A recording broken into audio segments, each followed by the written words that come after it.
vlog. Good morning. We are sick this week. I was trying to say it in a less negative way, but that just is what we're dealing with this week. I am sick. I just got back from traveling with my family. Oh my god, my lips are probably so dry.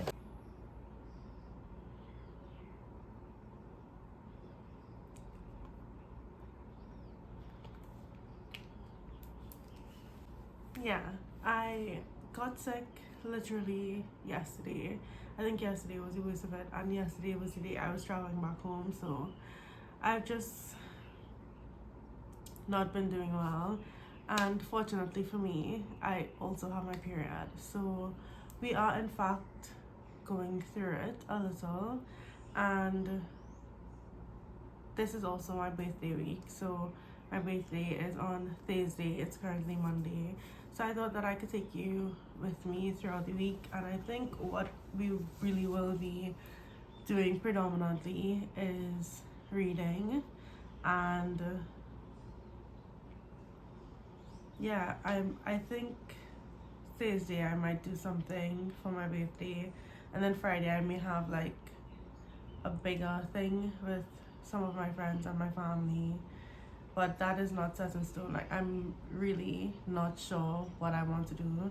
I do want to go bowling, but it really depends on the availability and how much they can accommodate, so I guess I will have to organize that at some point this week. But what I really want to do mostly is take you along with me to see what I read while I'm sick and can't do anything else.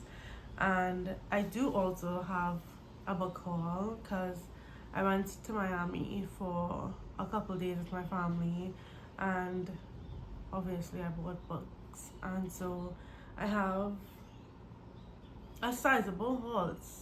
I wouldn't say it's a mini haul.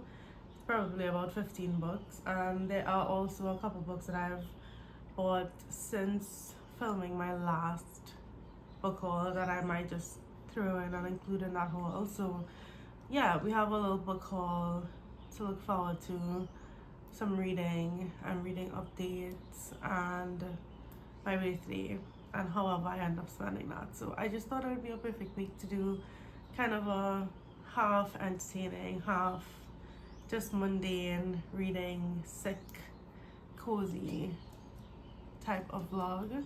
So yeah, it's currently about 12 p.m. I've just been rotting and feeling sorry for myself all day, so now I just kind of want to get my day started and read a little bit. So what I'm reading right now is No Place Left to Hide by Megan Lee. This one I heard, I don't know if it actually is this specific book because I know she's read two, but Faith's Reading Things, I know she recommended this author and she read a couple of her books and really loved them. I think she gave both of them 5 stars. And this one is about this girl who is a senior in high school and she's about to graduate, and she's like vying for, or has her heart set on Yale or whatever, but there is like something in her past, some incident that kind of creeps back up, and there's somebody, I don't know, right, there's somebody who like starts to aggressively follow her and her best friend on their way home from a senior party, who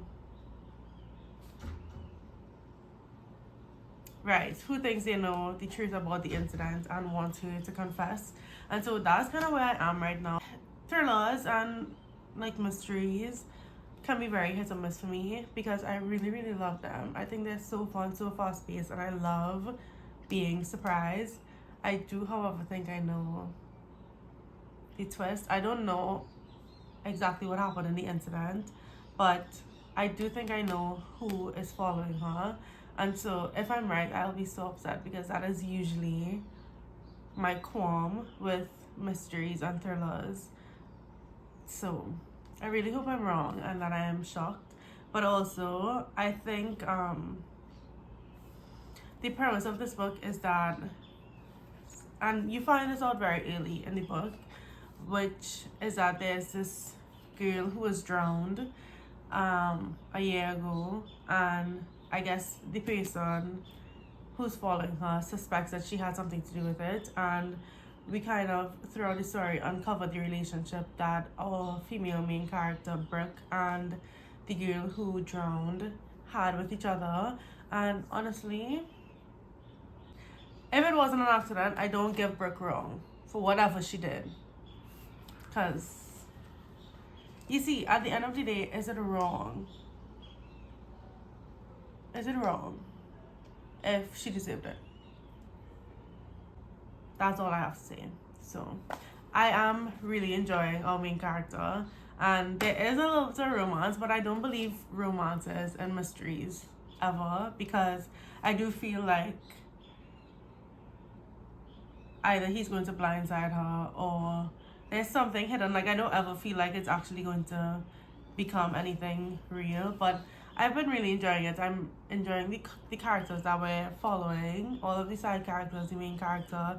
I'm really enjoying Brooke's story and just her life in general, seeing like who she is and her parents and their influence on her and their collective influence and reputation in society and what that does to Brooke and, you know, what it would do to any teenage girl in that situation. And so yeah, I've been really enjoying it. I really think I might finish this today. It's really fast paced and I think we're about to hit like that point where everything is going to start moving really fast and we're going to get answers to some questions, and so I'm really excited about it. I'm sorry about the selfie angle right now, but as I said, we're in basically in a hospital room right now, so bear with me. But there's this one character who's very clearly suspicious, and I felt that way about them since kind of not the beginning, but like close to the beginning. And then there was something very obviously suspicious that happened like a couple chapters ago. I'm on page 192 now, so I only have about 100 pages left, and so I don't know, I could, maybe it's just the way the story is written, I could have very clearly seen that there was only one person that could have done something, and I was just like, okay, Brooke is a really smart girl. How did she not see that, or how did she not figure that out? And so, and then like the character keeps kind of adding to it throughout the scene that they're in right now, and it's clear that there's some involvement there. And Brooke is just, I don't know if it's the adrenaline or the fear, or just like sometimes you just don't want to see certain things, and maybe it's that, but it's so obvious. Obviously they're not like the full-on villain, but they're definitely involved. And so I really want to see, one, what happened in the incident, because we're getting a then and now timeline. So the first timeline is the night of the incident, and the second timeline is current or present time, and we're getting this whole issue with Brooke being followed and whatever. So I'm really interested to see, well, who is following her and their motive. And I'm also really interested to see exactly what happened last year. But I'm really, really enjoying it. I think the pacing is so good, and following Brooke as a main character in this type of setting is really good, because I think there's a confidence to her where she just knows that she's smarter than everybody and she could figure her way out of this type of predicament, which I love and I'm really enjoying. And I also feel like the action is really good, really gripping. Every time it feels like it's about to be stagnant, it changes up a little bit, and it really keeps me on my toes. So I'm flying through this. I'm really, really liking it so far.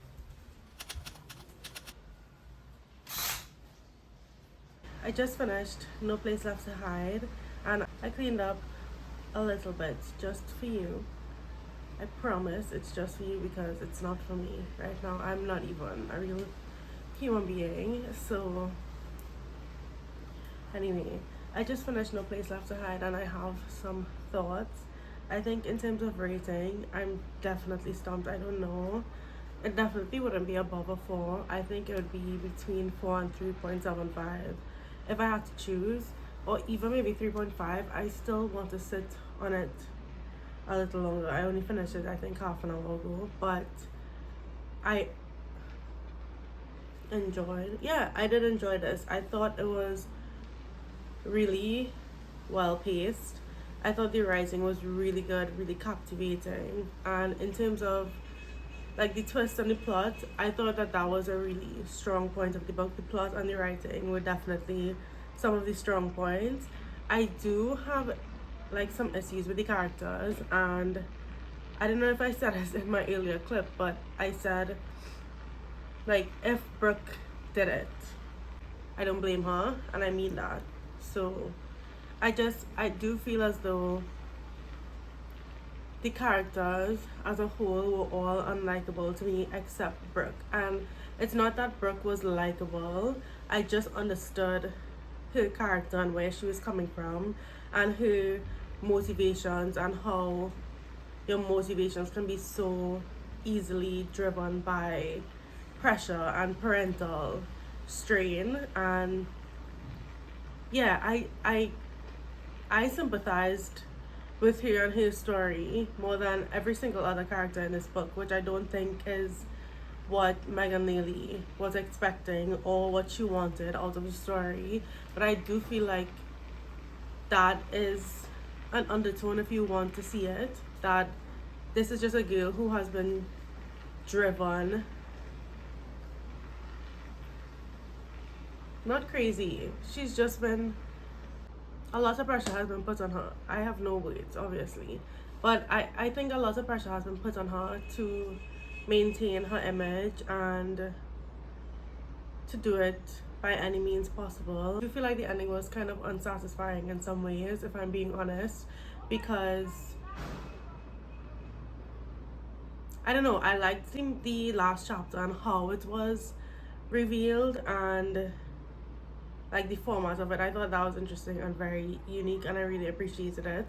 But I do feel like it kind of dumbed down the story, where it did feel very much like child's play, and certain characters and understanding the repercussions of their actions. And so yeah, I'm on the fence about this one, but I flew through it and I really enjoyed it, and I would definitely recommend it if you like mystery thriller. I thought that the pacing was really good. It was super intense, and I loved the dual timelines of it. It definitely drove the story forward. By the time we were on the road and in like real danger, like we were in a perilous situation, I felt it. I was there with them, and I was really very nervous for both of them. And so yeah, I do feel like there was something that went over Brooke's head that she should have seen, because she is obviously a very intelligent girl. But yeah, other than that, I really enjoyed it. So that book is the first book that I read from like this haul that I have to give you from the books that I bought recently, most of which are from Miami. But I do have a couple books that I bought right before I left for Miami that I wanted to include in here as well, because all of them are books that I'm really excited about. So we're gonna go through it very quickly, because this is not like a dedicated video to a haul, so I don't want to spend too long on them. The first book I got was Anthony Doerr's Cloud Cuckoo Land, and this book, I believe, is a book about books and the library and the love of it. And I feel as though I've read a couple of those books recently, and I'm not necessarily in the mood for it now, but I could see myself really gravitating towards it in the right time. This is also the author of All the Light You Cannot See, which I've read. I can't even remember if I finished it or not, but I do have it on my shelf, and I want to reread it because I read it when I was very young. And so yeah, I'm I'm excited to read this one. There's a lot of praise for it, and I think that's kind of what gets me excited. The next one is the social engagement. This one just looks like there's a lot of gossip, a lot of drama in the year of this girl attending multiple weddings, which feels very right up my alley right now. So yeah. The next is a book that I have already read, which is Sky in the Deep by Adrian Young, who is the author of A Sea of Unspoken Things and The Unmaking of June Farrow. I've obviously seen the hype of both of those books and just her as an author in general. I haven't read either of those books quite yet, but I saw this one in the bookstore and it jumped out at me. It's kind of, yeah, it is a Vikings young adult fantasy. I will say that the fantasy was very much basically non-existent. There was no magic or anything, so I don't really know what counts as fantasy, but there is just like a religious system. I don't know if that counts as fantasy, but I really liked it. In this book there are two tribes or clans who are like blood enemies, so they worship two different gods and the gods have been enemies, and so by right each of the clans are also enemies, and so are their clansmen. And so in this story we follow the main character. What is her name? Ellen.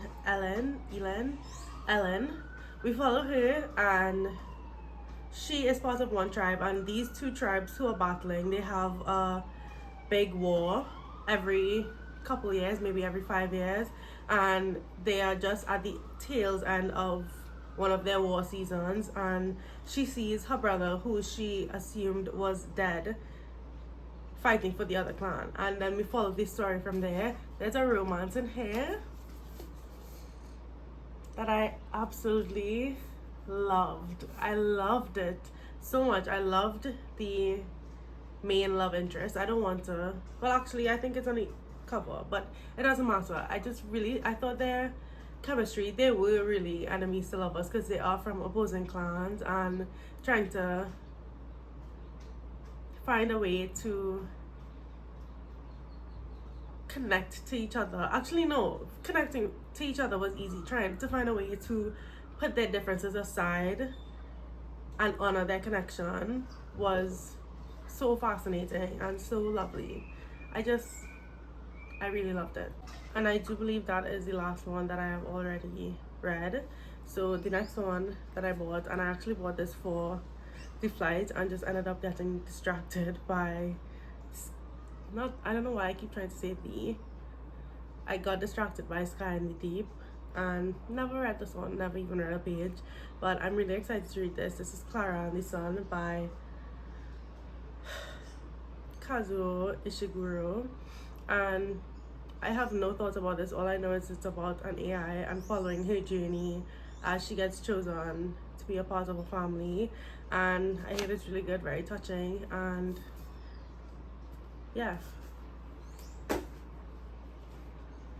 The next book is a book that I actually have read.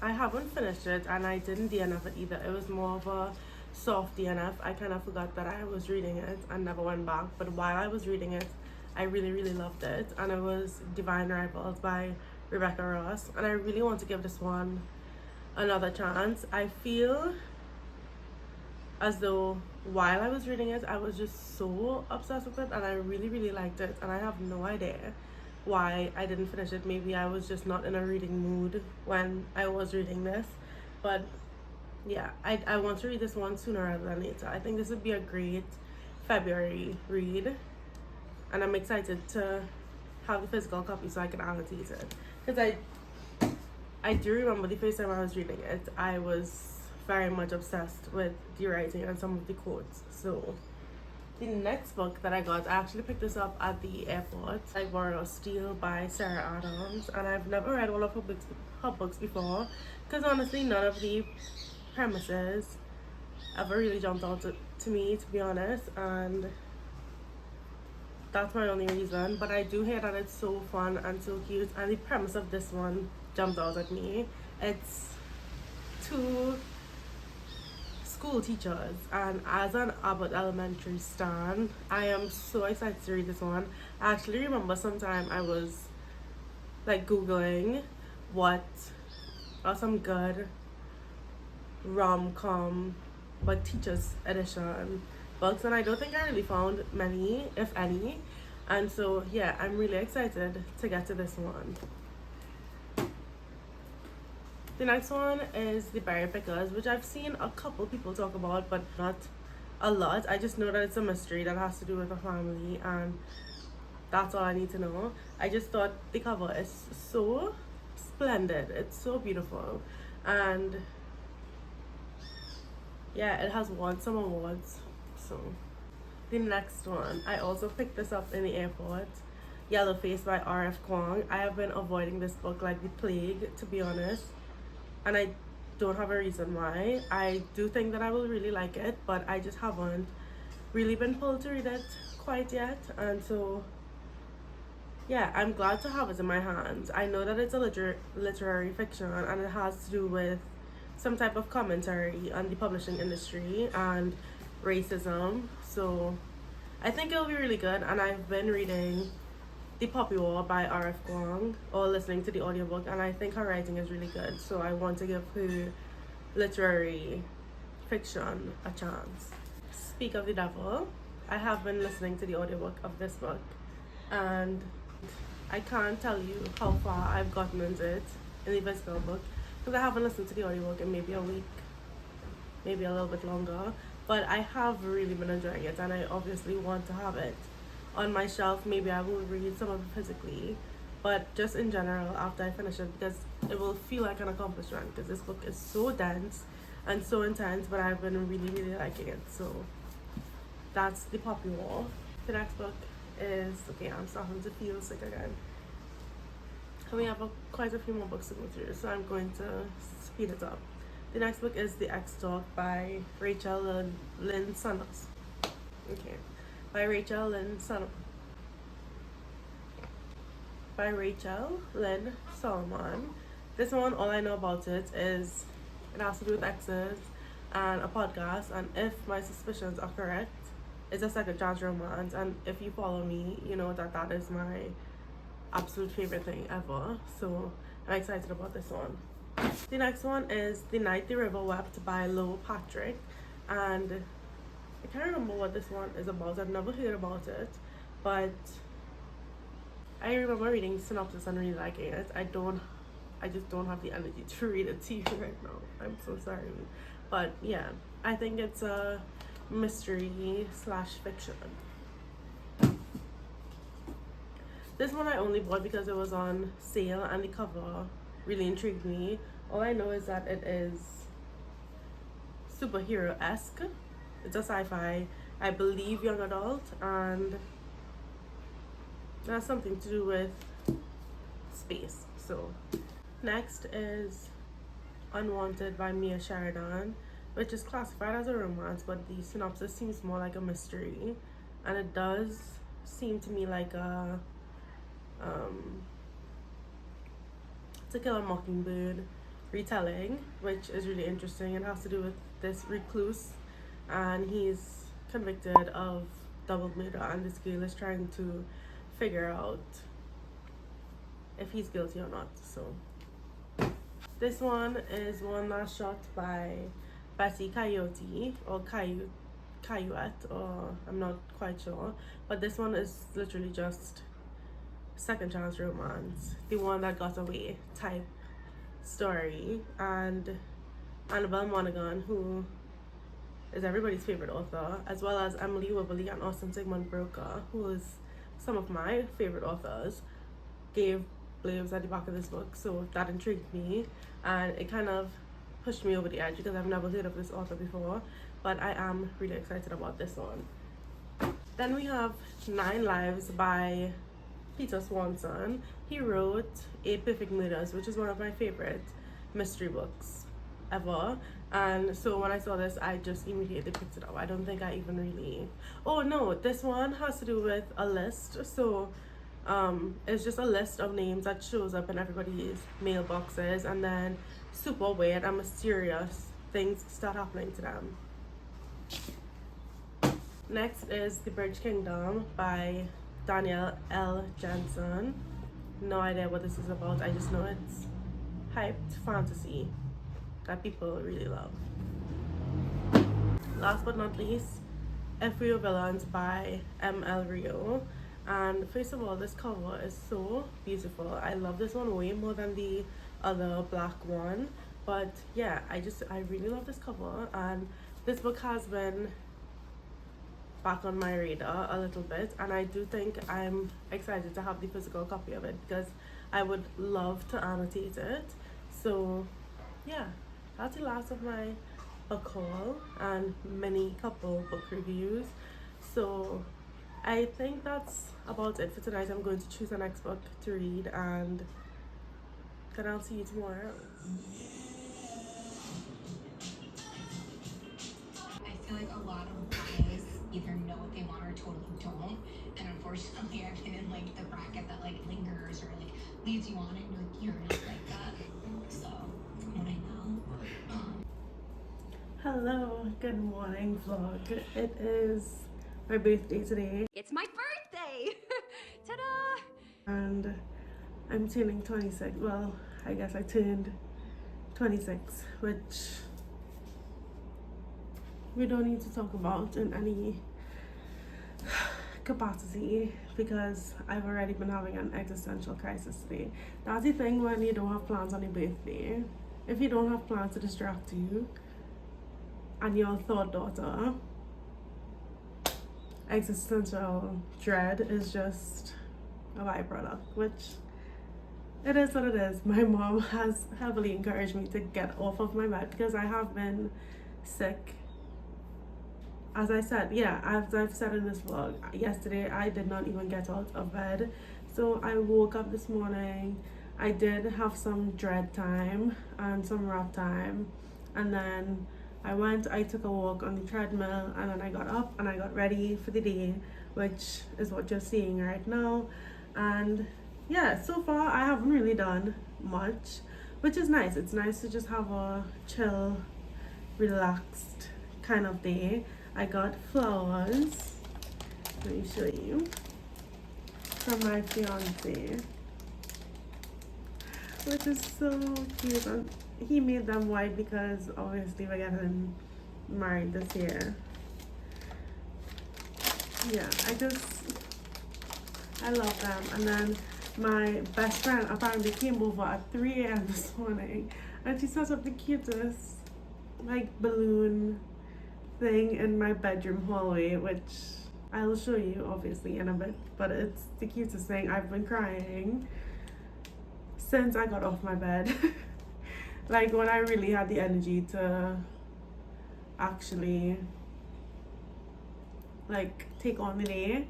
It's just been so nice and so lovely. And my parents bought me a cake and a bottle of wine and a card, and yeah, it's just been a very emotional day. We've hit some highs, we've hit some lows, and it's only 12 o'clock.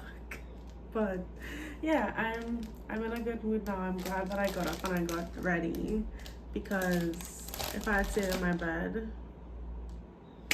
the cameras would have had to be cut. It would have been me on my bed all day, and that's not a good look. So what I have planned for today is not really much. I am currently reading The X-Talk. Yeah, I'm currently reading The X-Talk by Rachel Lynn Solomon, and I've been liking it. I'm just about to finish the first chapter, so I only read a few pages of it last night, but so far I've really been enjoying the writing style, and I've been liking kind of the dynamic between the two main characters, or the two love interests. So I'm excited to read a little bit more of that. I'm supposed to have a premarital counseling session now in about like half an hour. We haven't gotten the link to the session, it's an online session quite yet, so I'm not really sure if that's still happening. If it's not, I would not complain. We will just do it another day and I'll be happy with that. But yeah, so I'm just going to read a little bit more until we get a link, if we ever get it.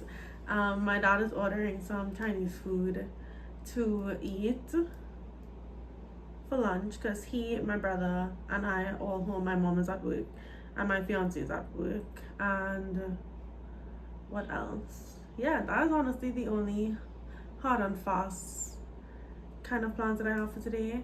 Other than that, my two best friends are coming over later to play cards, which is like my favorite thing to do ever. So it's just a very chill type of birthday. It's my first birthday that I've actually spent at home since I was 20. I've been either in Barbados, where I studied, or at my apartment at law school these past 2 years. So for the past 5 years I've been away from home, and so this is the first time I've actually woken up in my like childhood home on my birthday, which is so special. And it's also the last time that I'll be waking up as like an unmarried woman, so with my maiden name. And it's just so, I don't know, it's so surreal. It makes me very emotional. That's also part of like the emotional heaviness of the day today, which I mean, I don't know, it's a really bittersweet kind of weird feeling. But yeah, I'm done rambling. I haven't eaten all day, so maybe I will go make some tea or something until lunch comes, and we'll just sit and read and see if we have counseling or not. I was going to go and like read in a coffee shop or something to get myself out of the house, but the car that I usually use has no insurance right now, so we're just chilling at home. And yeah, I feel a lot better today than I did yesterday and the day before. Those first 3 days were really rough, but now I feel a lot better. I feel more alive and rejuvenated. I do need to take my meds now because I don't want to get ahead of myself and then end up in the dumps again. So that's what we're gonna do first, and then we're gonna read a little bit, and I will just take you along for the rest of the day.